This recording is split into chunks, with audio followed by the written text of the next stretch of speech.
Well, when we first came to the church, we knew we wanted to be a part of a life group because we knew that that was a very important part of our journey.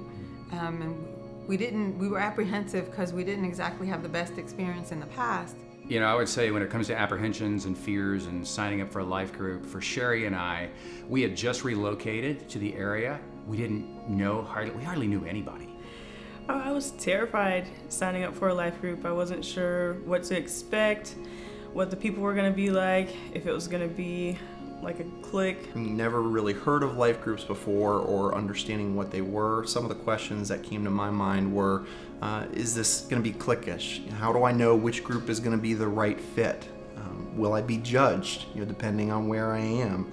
When you first come into a church, you feel alone. And even though there are thousands of people that you're interacting with, it seems like you're not really connected. And so to take that first step in connection, I think can be really difficult.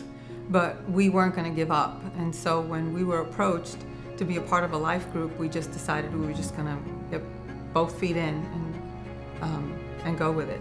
And so for me, Sunday is a great opportunity to really listen and hear God's word and be in presence. And a lot of it is really straightforward and focusing on that piece. But what Life Group brings to the table is an ability to connect and then share that journey with people that are on the same path. When you get to a life group, it's more like a missional type living, almost like first century church, where we're really in each other's lives, we're supporting, we're praying, we're laughing and crying and just being there for each other. Going from rows to circles was kind of like going from a big mega church to just going home with your family and getting to know one another a lot better on a more intimate, deeper level versus hey, how you doing? All right, bye, see you next week. Versus, hey, I know you were struggling with such and such. Let me pray for you. Or, hey, how are your kids? How's your, family? Is your husband, doing good with the chemo? So on and so forth. Well, I've heard stories of groups where everybody is connected and they go through this life experience. And I always prayed, like, when will that happen for us? And I can say that without a shadow of a doubt, it's been happening to us in this season of our life, where the church, the village, and the community, our life group, is banded together to just walk with us through this journey. I don't consider them my life groups. I consider them really my family. We've gotten a lot closer. I've been able to open up and just share certain things, maybe not with every single person, but with a vast majority of the group.